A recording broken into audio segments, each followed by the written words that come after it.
Bismillahirrahmanirrahim. Suratu Yasin Makkiyah, tuntai surat Yasin Makkiyah.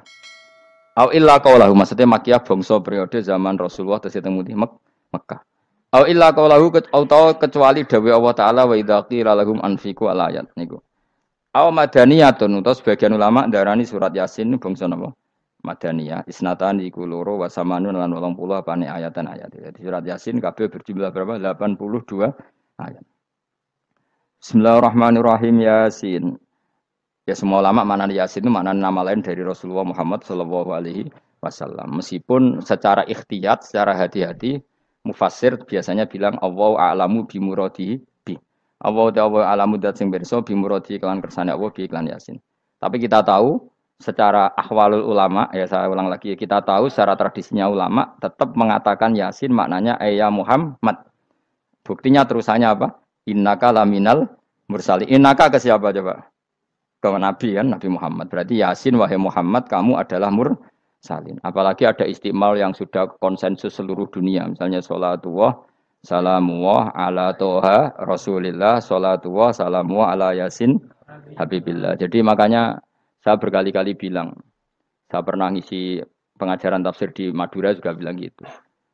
Ada disiplin ilmu tafsir dan itu kadang ketatnya ikhtiyat. Ikhtiyat itu hati-hati. Sehingga tetap bilang Allah alamu bimuradihi bidalik. Tapi meskipun demikian, ada konsensus masif dari para ulama yang menggunakan Yasin Toha itu untuk Rasulullah Shallallahu Alaihi Wasallam. Karena secara siakul kalam pasti demikian. Misalnya di juz 16 ya, surat Toha itu ya, 16 ya.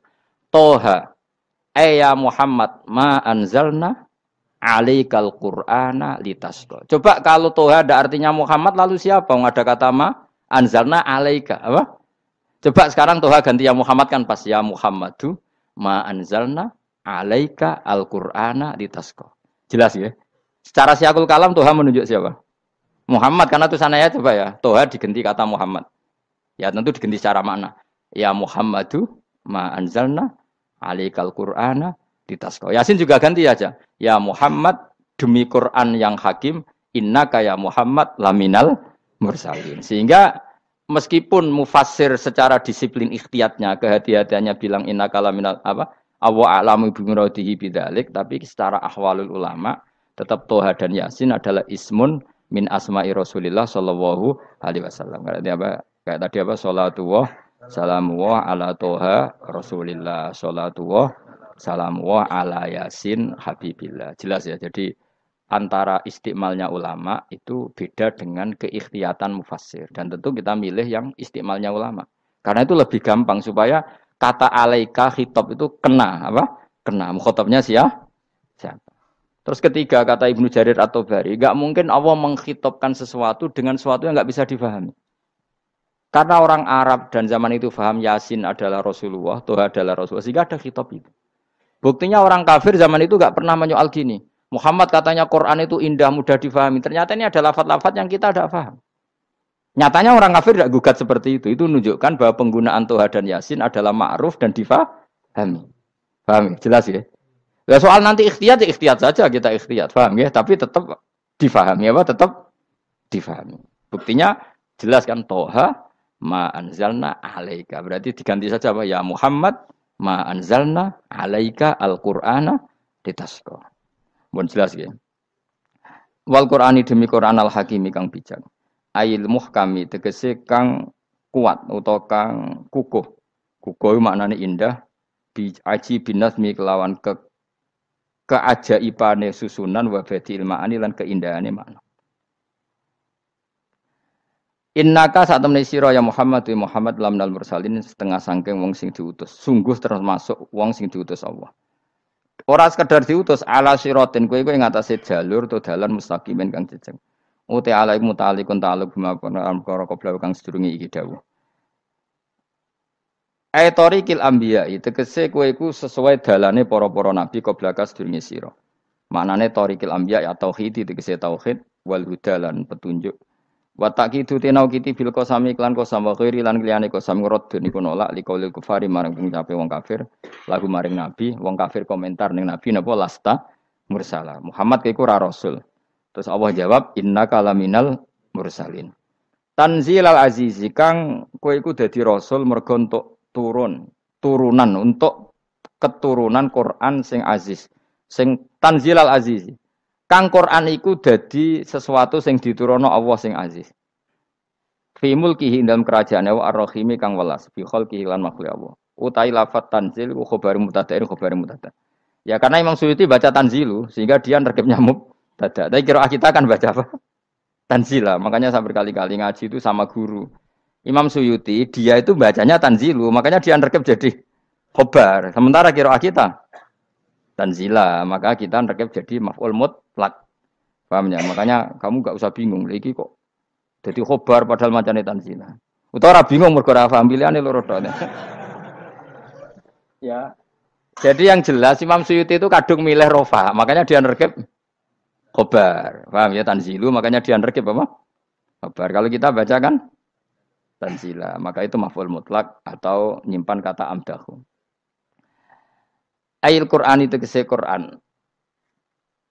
Khobar mubtada'in muqaddarin. Apa sing kang aran tanzilul aziz ya Qur'anu tentu Quran. Quran tujuane ditung dira supaya ngekeki peringatan sira bil Quran kauman ing kaum ta'alikun bitanzil. Maung dira kang ora dikeki peringatan sapa abahum bapak-bapak wong akeh elam yung zaru. Tegese ora dikeki peringatan sapa akeh fi zamanil fatra ing dalam zaman fatra. Ya jadi Quran itu gunanya ya membuat logika yang benar supaya orang itu menghindari kesalahan. Jadi menakut-nakuti itu kalau enggak harus tentang neraka, takut dari kesalahan, takut dari kebodohan. Kan kita juga takut kan punya pemimpin yang salah, takut punya kasus, takut kepleset. Ketakutan tidak harus dari neraka. Makanya saya berkali-kali bilang, saya sering dulu dinasihati Mbah Mun, hak, enak kepen alim, ojo sering maca tafsir, mari goblok dari Mbah Mun. Maksudnya mari goblok itu gini, mufassir itu manusia, kadang dia itu satu ayat umum, dia mendiktekan ke satu kasus, padahal kasusnya lebih umum. Makanya berkali-kali sama nani umpama ngene, contohnya ngene, karena nanti itu mengikat. Misalnya gini ya, saya ulang lagi ya. Ben gayamu kayak wong alim. Ini kan malam 23. Saya itu enggak pernah loh ngitung sengaja tadi ini malam 23 kita insyaallah nginjak juz berapa? 23. Ini insyaallah barokah sekali. Tapi rasa Arab-Arab Lailatul Qadar, biasa wae. Ora kelas e. Wis ben sing entuk Lailatul Qadar ben wali-wali wae. Kene entuk cipratane wis napa cukup. Lah wong traweh arang-arang njaluk. Iya kalau kita mintanya dianggap Allah minta, kalau dianggap ngelama. Coba andekan kapasitas Anda itu RT, minta jadi presiden, itu ngelama apa doa? Tidak jawab saja. Ngelama. Jatah kamu untuk azab, kok jaluk Lailatul Qadar, itu ngelama apa Anda? Mestinya jalukmu orang untuk azab, itu bagus. Paham ya? Banyak ulama diajak istisqa gak mau. Banyak itu ulama. Ayo istisqa kita karena sudah lama gak hujan. Kata ulama tadi. Jatah kita ini kena hujan batu dari langit. Gak hujan batu sudah bagus. Gak usah minta. Ulama macam-macam. Lah rai-rai ngene iki pantes entuk Lailatul Qadar apa entuk adab ayo jawab. Ayo. Orang entuk adab wis bagus. Yo dadi dongane ya Allah. Ampun jenengan siksa la tu'a khidna. La tu'a khidna maknane njuk Lailatul Qadar apa ora disiksa. Ya makam kita itu masih Robbana la tu'a khidna. Iku supaya gak disiksa innasina waktu ana kalau kita salah. Kowe kan gak kalau. Wah sudah salah. Jadi donga innasina akhtana sange apikane pangeran wae ditambahin kalau kita salah. Kalau kita kan sudah tidak kalau lagi sudah. Sudah jelas salah berkali-kali lagi. Mbok wong diisin. Njulak jaruk Lailatul Qadar gak diisin.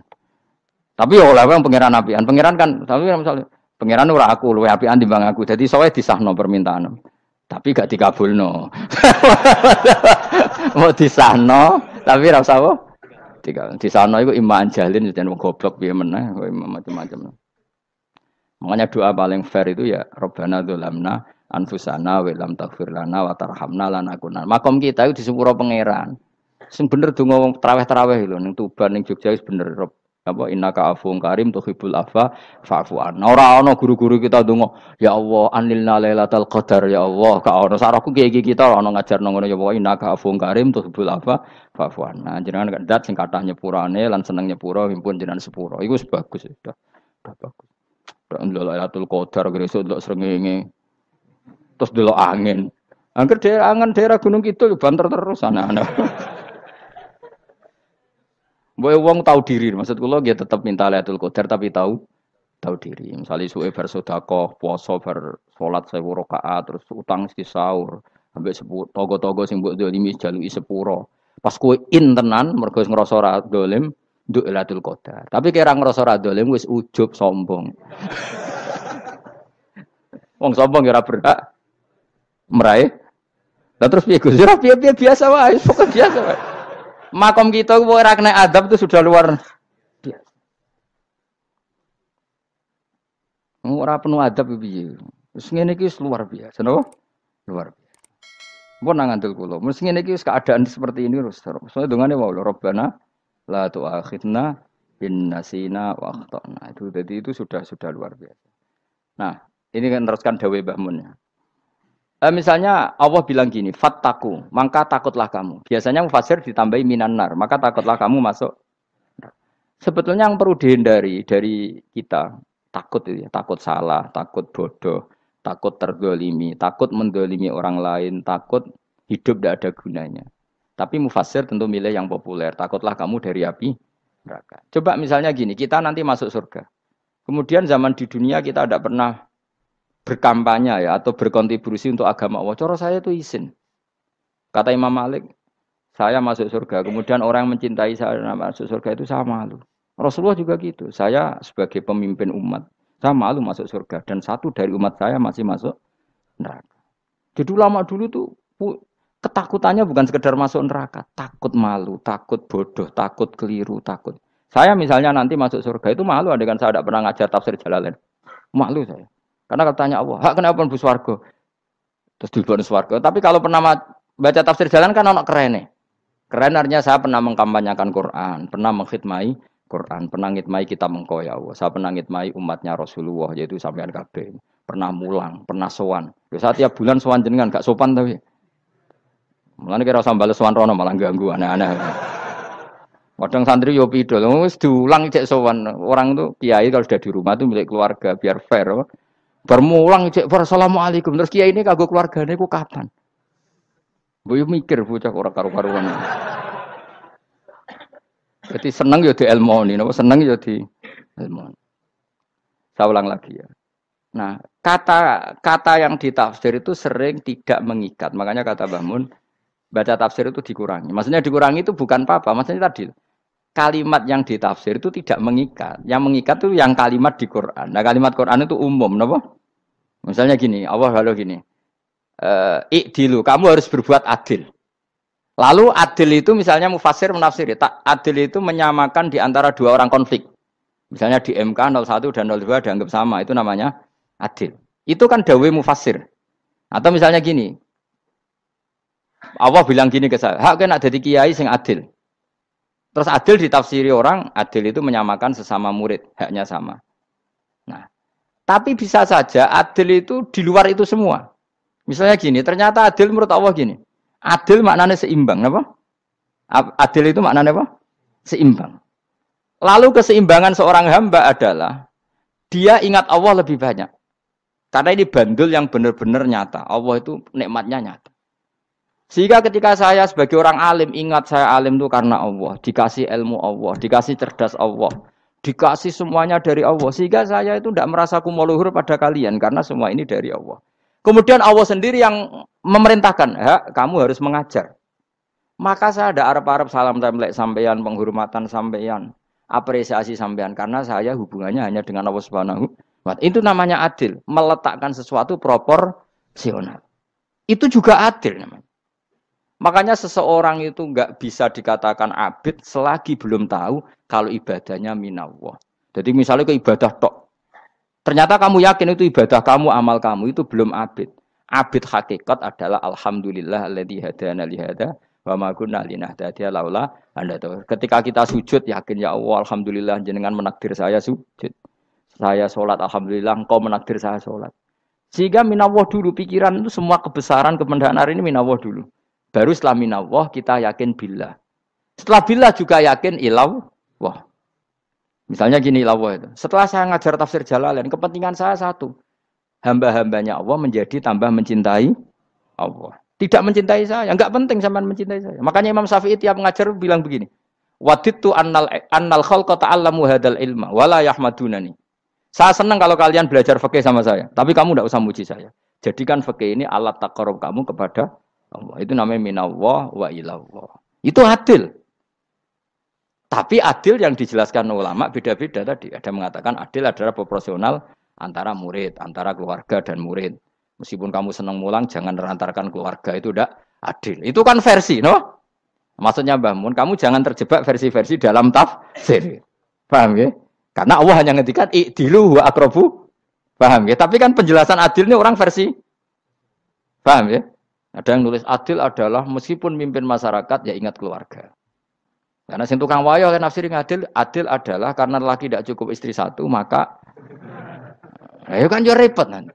Tapi kalau kadung istrinya 3 atau 4, adil adalah harinya sama meskipun janda dan perawan. Jari sing lanang gak adil adalah proporsional. Sing wis suwi dikumpuli dikurangi. Yang baru ya mungkin kabeh enggak kalau nuruti. Mungkin enggak? Ya, tapi itu kan versi, nama. Maka kata Mbak Mun itu memang saya itu merasakan, saya sebagai mufasir merasakan memang saya akan sering baca Jalalain beda dengan tafsir Munir, nanti beda dengan tafsir Qurtubi. Saya beri contoh misalnya. Dan kamu pasti salah jawab ini. Kalau kamu benar berarti ya alim tenan. Wa idza darabtum fil ardi falaysa 'alaikum junahun an taqsuru minas shalah. Orang kalau pergi itu boleh enggak ngosor salat? Enggak, jawab saja. Boleh kan? Ngosor salat itu apa? Misalnya salat asar 4 jadi berapa? 2. Kalau isya jadi 2. Kalau subuh? Enggak, sudah maju lah. Maghrib? Enggak, kan yang bisa dikosor hanya berapa? Yang rubaiyah, yang apa? Berarti kamu yakin antak suruh minas shalah artinya 4 jadi 2, yakin? Enggak, jawab saja. Yakin. Nah itu termasuk orang pinter ya. Berarti ilmu lagi sak trip. Ya? Sebetulnya kata Imam Qurtubi enggak. Ayat itu kan hanya bilang gini, kalau kamu bepergian maka kamu boleh menyendak sholat. Qasru itu memotong. Dari aturan yang dulu 4 menjadi 2. Sebetulnya ada hanya itu tok. Aturan tidak boleh membawa najis menjadi boleh. Aturan harus tumak ninah menjadi tidak harus tumak ninah. Misalnya kamu sholat dalam keadaan perang, wajib tumak ninah apa boleh sambil lari-lari? Boleh sambil lari-lari. Boleh gak ketika perang kamu sholat sambil menghadap tidak ke kiblat? Boleh. Makanya antak suruh minas sholat maknanya apa? Jika kamu pergi, maka dalam konteks itu kan perang ya. Ayat itu memang konteksnya perang. Wong in khiftum ayyaftinakumul ladzina kafar. Jika kamu dalam keadaan perang, maka boleh memangkas apa yang pernah wajib dalam aturan sholat. Paham ya? 4 menjadi 2. Keharusan menghadap kiblat menjadi tidak wajib. Membawa najis sholat sah enggak? Enggak kan? Tapi kalau dalam perang, kemudian pedang kamu ada najisnya, boleh dibawa enggak? Boleh. Jadi maknanya taksuru a'ammu min ayakuna qasra sholat wa a'ammu min ayakuna wajibati sholat yang sekarang enggak wajib. Semua itu namanya juga meringkas kewajiban. Berarti nak mana nih? Jika kamu dalam keadaan perang maka boleh memangkas sesuatu yang dulu wajib menjadi tidak wajib, yang dulu haram menjadi boleh. Tapi mufassir mencontohkan qasru sholat hanya 4 menjadi 2. Dong ya. Oh ya, nang alim ngono tenan wis dokter tafsir wis. Engko tak iki sudah dhewe. Tapi ora perlu orang lain ngakui. Jadi itu contoh kecil. Jadi mufassir karena kebetulan dia taunya hanya qasru sholat itu 4 jadi 2, dia itu. Padahal di tafsir lain diterangkan qasru itu artinya menyingkat atau mencendak atau memangkas. Dulu wajibnya sholat itu nggak boleh bawa sesuatu yang najis. Tapi kalau sholat dalam keadaan perang dan pedang kamu ada darahnya, boleh nggak dibawa? Boleh. Bahkan Allah menyuruh dibawa.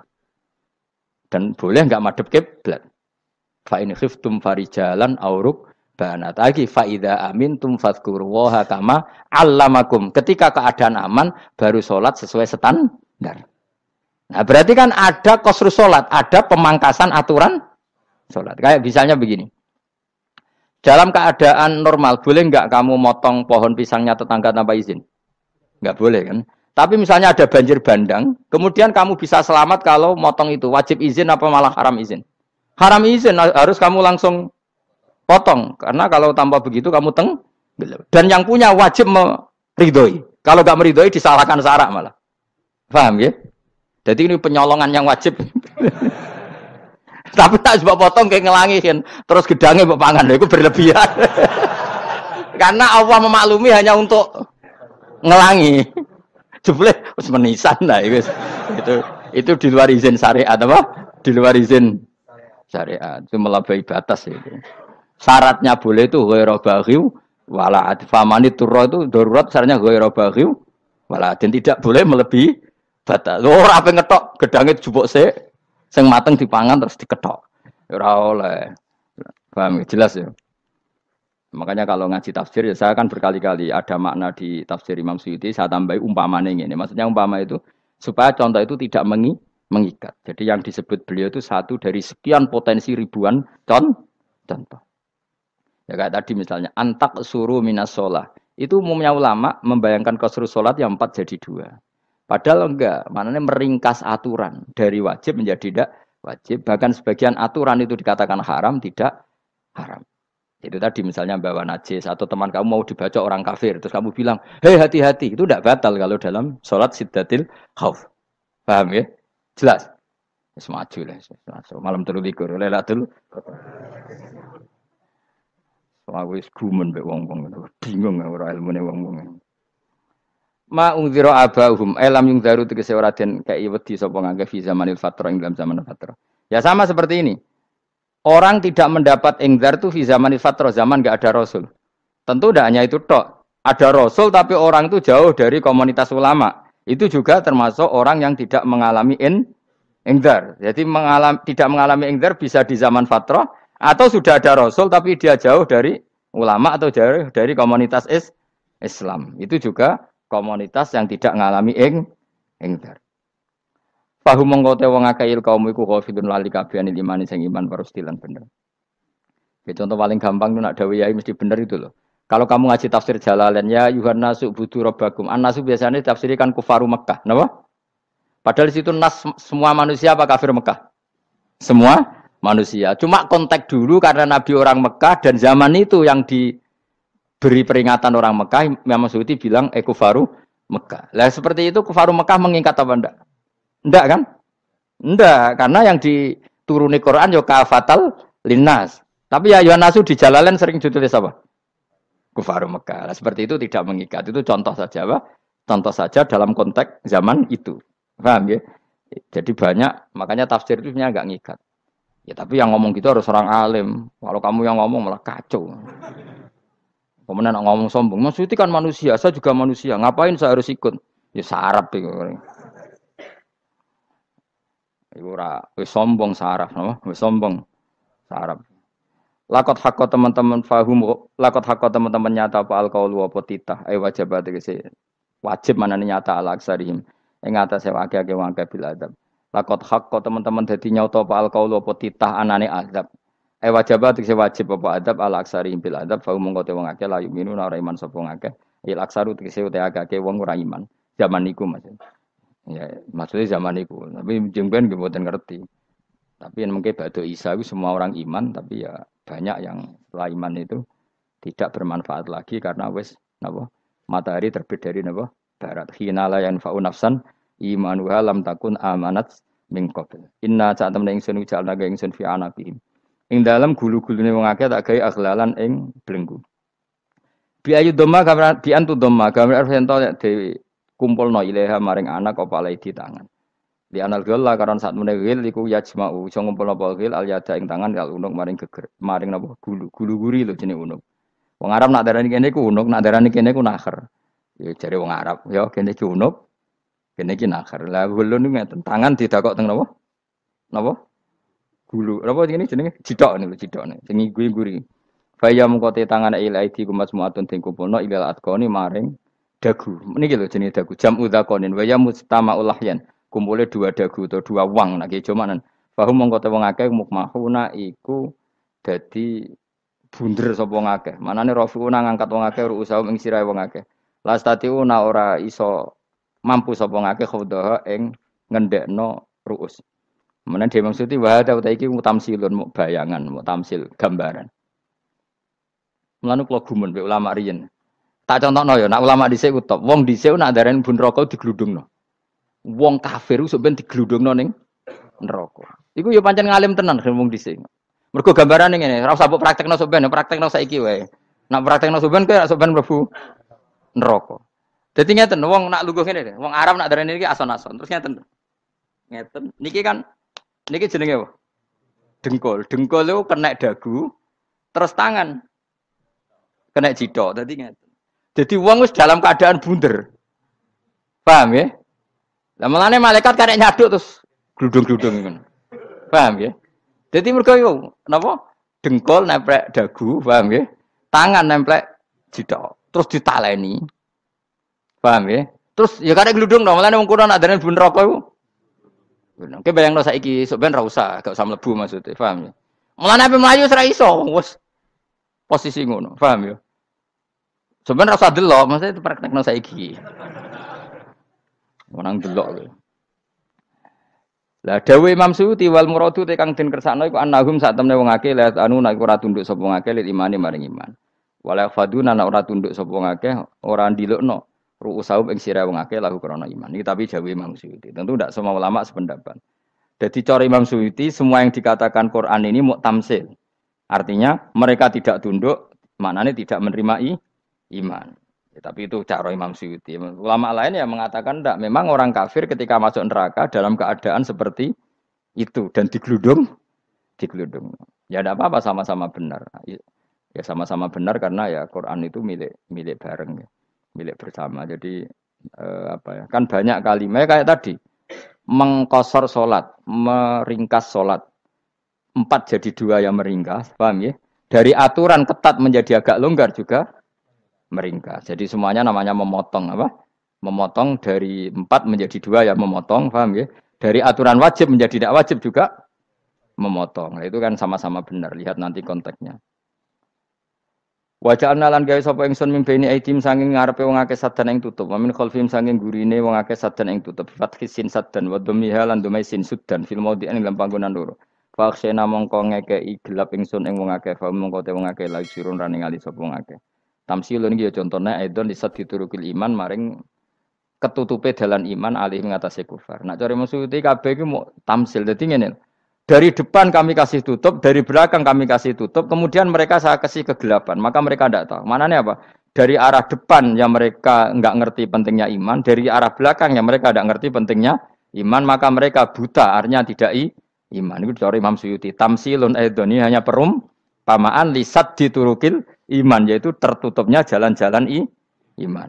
Tapi ulama lain mengatakan ya enggak. Memang pernah ada peristiwa di mana orang kafir ngepung Rasulullah dan mereka dari depan matanya dihalangi, dari belakang dihalangi, sehingga ketika Rasulullah keluar mereka tidak melihat. Itu ya nyata ya. Jadi makanya ngaji ya. Jadi ben keren. Oh ini ada sekian tafsir. Terus gue ngomong kan kayak wong alim keren. Nah tak kata siapa? Ono rekamane. Tapi yang ora kaji dhewe. Nah tak kata siapa? Ada rekamannya. Lah anak aku takut ada kata siapa Gus tak dudono kitabe. Lah anak gue dudono rekaman. Iku apik zaman akhir ngono wis maju. Sokoke sing rido kan. Enak kok Kang dadi orang alim gue enak. Nanti itu dadi wong alim ya rugi. Tadi nanti kan gitu. Syekh Abdul Qadir masuk surga.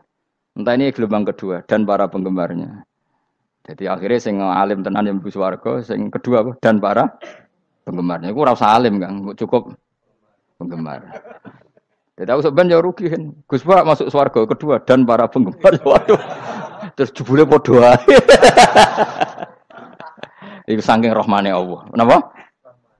Kan masyhur itu hadis itu. Rasulullah itu ada sahabat nangis, enggak bisa tidur nangis. Berhari-hari enggak bisa tidur nangis. Hanya karena ingin punya satu pertanyaan. Lama-lama ketemu Nabi, ya Rasulullah saya sudah berhari-hari enggak bisa tidur, ingin menanyakan ini tapi tidak berani. Coba kamu tanya saja. Ya Rasulullah, saya ini kalau mati, engkau kan suatu saat dipanggil Allah, saya tidak ketemu engkau. Makanya mumpung sekarang saya tak melihat wajah engkau sekuat-kuatnya, sepuas-puasnya. Kata Nabi, ya. Terus, kenapa? Ya kalau engkau di surga, saya di neraka kan enggak ketemu lagi. Atau kalaupun engkau di surga, kan kelasnya beda, kan enggak ketemu lagi. Jadi kemungkinan dua-duanya itu enggak ketemu. Kata. Karena tadi bisa aja, ya, artinya Nabi karuan di surga, saya di neraka enggak ketemu. Atau engkau di surga, saya di surga pun beda kelas, ya enggak ketemu. Terus kata Nabi, enggak begitu aturan mainnya. Almar'u ma'aman ahabba. Orang itu sesuai yang dia orang bersama orang yang dicintai. Jadi ya saya harus ikhlas kalau kamu saingi nanti. Ya, yes, takdir no. Takdir. Wasawana ni padha uga ale ing atase wong akeh angger tau te ngekek peringatan sira gumeng wong akeh tahqiqil hamzatain angger ta. Wa ibdali saniyati alifan angger ta humata sili ala nasil hamzah wa itu khali alifan wa bon alif bena musahalan daran dan hamzah sing ditasil wa ukhra lan ya wa tarki lan tinggal itu khol. Am lam tungzirhum wong ra wis bakat kafir mbok elingno cek ra mbok elingno tetep la yu'minun ora gelem iman. Lah sing iman iku sapa inama tungziru mestine ngelingno sira. Maksude yanfa'u tegese manfaat apa ing daruka peringatan sira. Peringatanmu manfaat man ing wong ittaba kang anut sapa man adzikra ing Quran Qur'an tegese Quran. Wa khasyialan wedi sapa man ar-Rahman ing Allah sing Rahman bil ghaibi padahal ora roh pangeran. Ya khofa tegese wedi sapa wong ing Allah toh walam yara ora ningali sapa wong ing Allah. Nane bil ghaibi itu apa? Takut Allah dalam keadaan toh dia tidak melihat Allah lang. Mergo tak tafsiri bil ghaibi barang gaib. Barang gaib ning Indonesia terjemahannya hantu. Melihat alam gaib itu maknanya apa dalam bahasa Indonesia? Hantu. Mulane bil ghaibi ra tak terjemah, apa? Ya namanya ini wa khosyal lan di sapa wong ar-Rahman ing wasi Rahman bil ghaibi padahal dene ra roh langsung. Ya ora usah diterjemah ya. Terjemah dadi apa? Barang gaib malah repot. Fa basiruhu mongko ngekeki berita gembira sira ing man bimaghfiratin kelawan pengempuranan wa ajrin dan ganjaran karimin kang terhormat. Orang yang seperti itu yang ngikuti Quran dan takut Allah itu layak mendapat maghfirah wa ajring karim wa ta'ala juru karim wal jannatu swarga. Inna satamna ingsun wa nahnu ya ingsun iku nuhyi uripna ingsun almauta ing wong sing mati libasi krana pas. Wa naktu bulan nulis ingsun fil lauhil mahfuz ma ing apa wae kodamu kang nglakoni sapa ngake fi hayatihim. Di lauh mahfuz apa yang pernah kamu lakukan ditulis min khairin kaapian wasari dan kaelean liujazau supaya diwales sapa ngake alih ing atase iki. Wa atharahum lan yo tak tulis bekas-bekas kelakuanem. Matek se perkara ustunna kang digawe sunah apa bima badam sak usah wong akeh. Jadi perilaku kamu ditulis, setelah kamu mati ya masih ditulis, yaitu bekas-bekas sunnah kamu yang pernah kamu lakukan. Jadi misalnya kok penemu judi, selama ada orang judi ya kamu dapat, paham ya? Paham ya? Loro gak ya? Makanya ulama ngendikan dulu tubalil amwat, tubaliman mata wa matat ma'ahu dunubuh. Bejo wong mati, kemudian dosa-dosanya melok mati pisan. Maknanya dia mati dalam keadaan tidak pernah melahirkan sunnah keburukan, paham ya? Tapi bejo wong sing mati, kemudian dia meninggalkan sunnah kebaikan yang diikuti terus. Kok sampean ini lo bener? Gak paham jalan lah, nggo jalan kalau turun ngaji. Sehingga sebenarnya anak gak paham lah ya gowo. Lo kok gowo jalan dong? Dhisik bapak ra paham lah ya gowo. Itu sudah bagus. Apa? Bagus. Berarti pokoknya anut anak ya anut. Wah, pokoknya keren, pokoknya keren sampean keren. Jadi nanti sampean anakmu tuku jalan takoki, Pak. Kok tuku jalan dhisik bapak aku ning lemari iki ono jalan. Lah tapi dhisik bapak paham yo ora paham padha. Wis stop, wis, stop. Jelas ya gitu anak tubuh mangkodamu wa atharoh. Makanya sisa-sisa amal kita, bekas-bekas amal kita semuanya adalah ditulis sampai Allah Subhanahu wa taala. Mulane kula kepengin jenengan nate syukuran, pisan-pisan nate syukuran pertama anak kita bisa sholat. Guling-gilingan banyak orang syukuran perkara ulang tahun. Kenapa pertama anak kita bisa sholat kita tidak pernah apa? Syukuran. Padahal sholat itu yang menjadi identitas anak kita, kehambaannya ila yaumil kiamah. Mbok ya orang itu gitu. Sehingga nanti anak kita tuh senang sekali. Itu saya itu kalau agak marah, itu anak saya yang paling kecil, baru umur 6 tahun. Itu tahu-tahu bilang, "Pak, saya sudah sholat." Karena dia tahu, saya itu paling terhibur kalau ada berita sudah sholat. Jadi itu penting supaya orang itu tahu orientasinya bapak itu sholat. Jadi jangan sampai terus anak kita kalau ulang tahun syukuran, tapi pas sholat kita dingin-dingin saja. Lama-lama anak kita berperasaan sholat itu tidak penting. Buktinya apresiasi bapak biasa saja. Itu contoh kecil. Sehingga nanti tertanam, anak kamu tertanam, nanti cucu kamu tertanam. Jadi itu namanya asar apa? Asar. Jadi harus seperti itu. Jadi ya itu namanya asar. Makanya Nabi Ibrahim nggak berani minta uang sama Allah. Minta rezeki gak berani. Tapi kalau dia menyebut sholat dulu baru berani. Rabbana liyuqimus sholat faj'al afidatam minan nas tahwi ilaihim warzuqhum. Kata Ibrahim, supaya mereka kuat sholat ya Allah. Enggak apa-apa kamu kasih makan. Supaya kuat sholat. Karena kalau Nabi Ibrahim hanya berdoa, ya Allah kasih mereka makan. Nah di gozino, gue demenan, gue judi. Nabi Ibrahim melok dosa. Makanya dimulai Rabbana liyuqimus sholat. Supaya mereka kuat sholat ya Allah. Enggak apa-apa mereka kasih makan. Tadi supaya ini sholat jadi pokok. Kenapa kita makan? Supaya kuat sholat. Andai kan Ibrahim hanya berdoa supaya kasih makan mereka. Kemudian kekuatan itu dipakai maksiat. Ibrahim kan ikut dosa.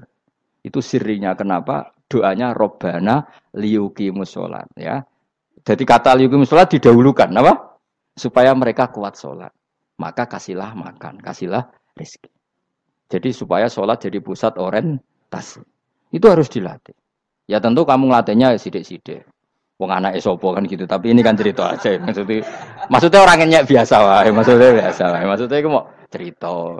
Kowe gelo ya monggo, terus mutung ra ngaji ya monggo, gampang. Kowe ra ngaji, aku golek murid kok kowe gampang. Kowe golek guru koyo aku kangelan. Ya maksudnya sing gelem ngalah teko ini kan. Oh, liyane larang kang nyewane. Wa asarohum lan bekas-bekasnya mereka. Makanya ketika Ahmad bin Hambal itu ahli hadis karena selagi riwayatnya dia dipakai orang tahu Rasulullah itu karena ahli hadis. Bener yang paling hebat tentu qala Rasulullah. Tapi apa artinya qala Rasulullah kalau enggak diriwayatkan dari ulama sampai kita. Tapi apa artinya sampai kita nak gak ono sing ngalahi maca ngene iki. Mburohno maca ngene. Paham nggih? Ayo jajal ketu kitab Musnad Ahmad. Nak ra roh gubedi larang ngono tok. Mergo ora ono sing maca ra roh isine paling kenangan apa? Gudi larang. Tapi baru kayak nasi mojo kemudian bisa. Ini juga asar. Sebenarnya kau oleh niru, nak aku mati ngorek jalan. Oleh niru. Tapi ojo niru sesate. Kau nang jadi karu-karuan. Jadi Imam Suyuti loh. Tafsirku udah di ngono. Udah dirusak kabeh. Wa atharahum mastun nabihi ba'dahu. Kalau suwun nggih dilatih, kalau anak-anak sampean mulai bisa sholat, tunjukkan kalau Anda senang lewat syukuran atau lewat apa. Ya tidak harus besar-besaran. Tunjukkan kalau kamu mengapresiasi secara senang, karena itu identitas kita. Apa identitas kita? Wa kullu shay'in ing saben-saben perkara. Nasobahu bi fi'lin fasir utawa nasbuhu ta nasabe lafat kullu shay'in bi fi'lin lan fi'il yufasir. Nasbuhu ta nasabe lafat kullu shay'in bi fi'lin lan fi'il yufasiru kang nafsiri ing fi'il apa dawuh ahsainahu. Ahsaina kullu shay'in ahsai. Nah, berarti namanya wa kullu shay'in lan ngitung ing saben-saben perkara. Wa kulasain lan ingsun ngitung ing saben-saben perkara. Maknane ahsaina tegese ngitung ingsun ing sa. Ndobat nau tegese ngitung ingsun ing sa fi imamin ing dalam catatan utawa ing dalam kitab induk. Imam ku maknane kitab induk mubinin kang jelas. Kitab tegese kitab bayin kang jelas. Wa ta'al kitabul bayin iku Allahul mahfuz lah mahfuz. Subhanallah wa bihamdihi adada khalqihi wa ridha nafsi wa zinata arsyihim adada kalimati. Subhanallah wa bihamdihi adada khalqihi wa ridha nafsihi wa zinata arsyih adada kalimati. Subhanallah wa bihamdihi adada khalqihi wa ridha nafsihi wa zinata arsyih adada kalimati. Subhanallah wa bihamdihi adada khalqihi wa ridha nafsihi wa zinata arsyih adada kalimati.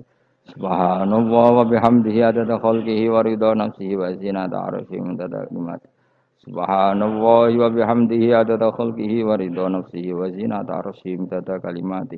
Subhanallah wa bihamdihi adada khalqihi wa ridha nafsihi wa zinata arsyih adada kalimati.